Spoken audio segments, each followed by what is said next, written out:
this is a good time for me to step in and bring business common sense into the local government.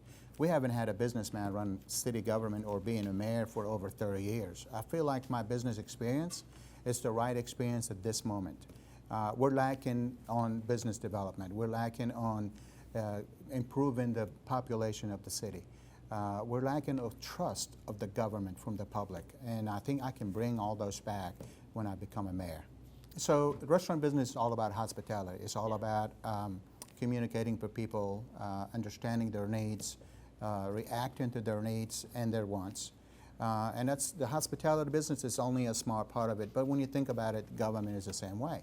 It's a service industry. It's all about what the people wants, whether it's clean water, safe streets, safe community, small business thriving. All that is part of the service industry that public service is all about. So I think I'm prepared for that part of it. Now, my background and my being from a different country or immigrating to Colombia gives me a different perspective when it comes to improvement and how other countries do it and how other communities do it. That brings some of those ideas back. Right. But I think the ideas that I have from other places that I've experienced and visit will blossom and make this country, make this city grow in the right direction. The first thing we've got to do, and I've mentioned that before, is stop the corruption.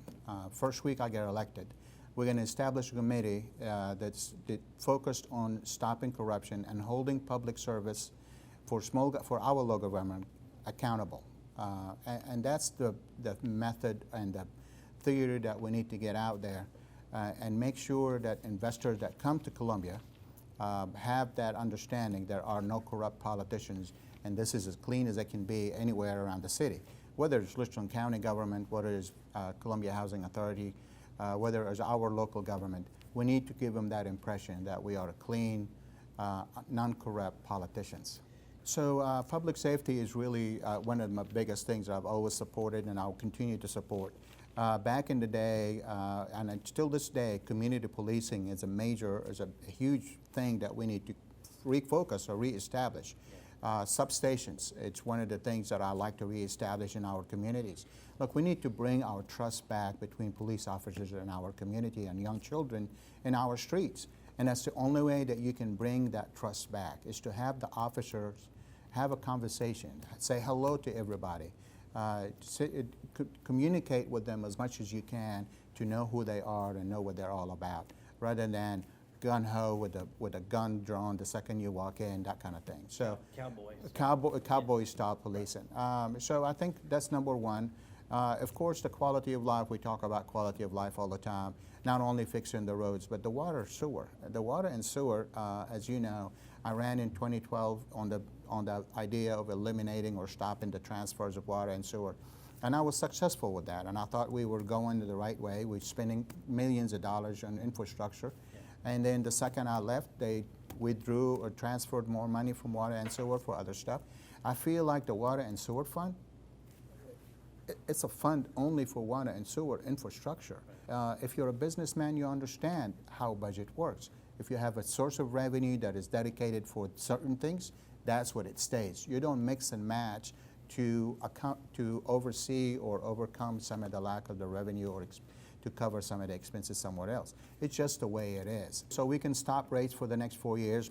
That's my proposal and my plan. I think there's enough money, enough projects for the water and sewer department and the CIP projects to continue that growth and that improvement without going up on the water rates.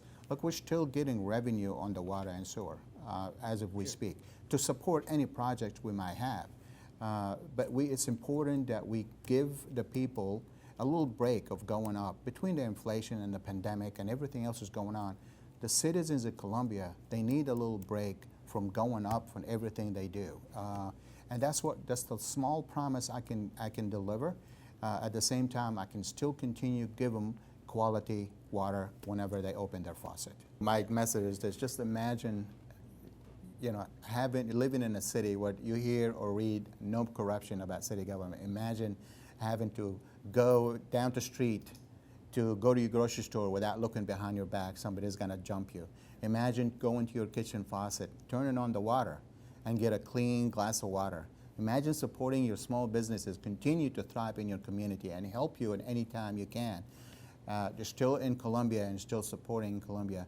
But at the same time, we need companies that get our children to stay in Colombia rather than go into other cities and other states by bringing companies who can invest in our community and give them those jobs. We have the ability to do it. We have great university, great technical schools, and great support from everybody for us to keep that talent here rather than throw it away.